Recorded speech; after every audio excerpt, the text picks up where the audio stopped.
Welcome friends, রান্নাঘর থেকে সোমা বলছি। আজকে নিয়ে এসেছি হচ্ছে ইলিশ মাছ। এই বৃষ্টির ওয়েদারে কিন্তু ইলিশ মাছ খেতে বেশ ভালো লাগে সবারই।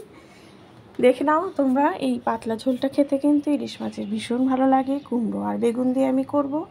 কুমড়ো দেবে, দেখবে শুধু বেগুন না দিয়ে কুমড়োও দেবে ইলিশ মাছে, দেখবে খুব টেস্টি হয়। যে রেসিপিটা আমি করেছি সেটা তোমাদের সাথে শেয়ার করছি, খুব ভালো হয়েছিল তাই শেয়ারটা করলাম তোমাদের।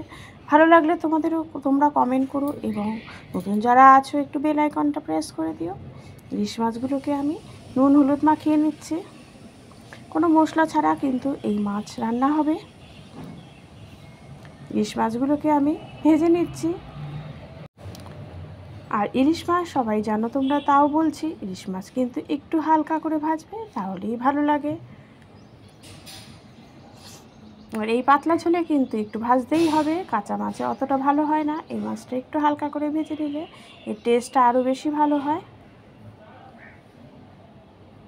দেখো কীরকমভাবে হালকা করে আমি ভেজে নিচ্ছি।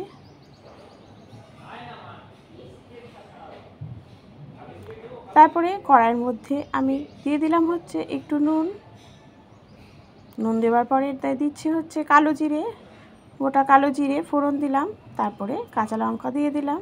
দেওয়ার পরে কুমড়োগুলোকে আমি আগে ভেজে নেব, কারণ কুমড়োগুলো একটু শক্ত হয় আর বেগুনটা কিন্তু একটু নরম হয়। এই জন্য কুমড়োটাকে আমি একটু এপিট ওপিট করে আগে হালকা করে একটু নরম করে নেব ভাজতে ভাজতে।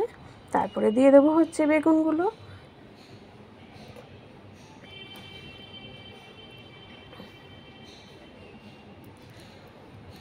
এই বেগুনগুলো কিন্তু আমার গাছের বেগুন, দিয়ে দিলাম। তারপরে একটু এপিট ওপিট করে আমি হালকা করে ভেজে নেব। ঢেকে দিয়েছিলাম যাতে তাড়াতাড়ি সেদ্ধ হয়ে যায় কুমড়োগুলো। দেখো দিয়ে দিলাম হচ্ছে একটু হলুদ, তার সাথে স্লাইড চিনি দিতে হবে। দিয়ে আর একটু নাড়াচাড়া করে আমি জল দিয়ে দেবো এর মধ্যে।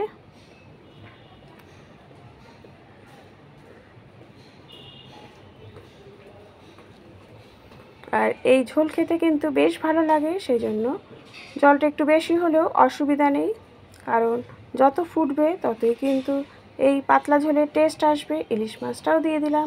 ইলিশ মাছ দেওয়ার পরে কিন্তু এটা বেশ অনেকক্ষণ ধরে ফুটবে, কারণ এই পাতলা ঝোলে একটু বেশিক্ষণ ধরে ফোটালেই ইলিশ মাছের ঝোলটার টেস্ট অনেক গুণ বেড়ে যায়। দিয়ে দিচ্ছি একটু কালারের জন্য আর ঝালের জন্য শুকনো লঙ্কার গুঁড়ো। এতে এই পাতলা ঝোলে একটু ঝাল হলে আরও বেশি ভালো লাগে। ভালো করে ফুটে গেছে, একটু পরেই আমি নামিয়ে নেব। দেখো কত সুন্দর কালারটা এসছে, খেতেও কিন্তু দারুণ হয়েছিল। তোমাদের সাথে তাই শেয়ার করলাম। ভালো লাগলে একটু শেয়ার করে দিও রেসিপিটা। Thank you.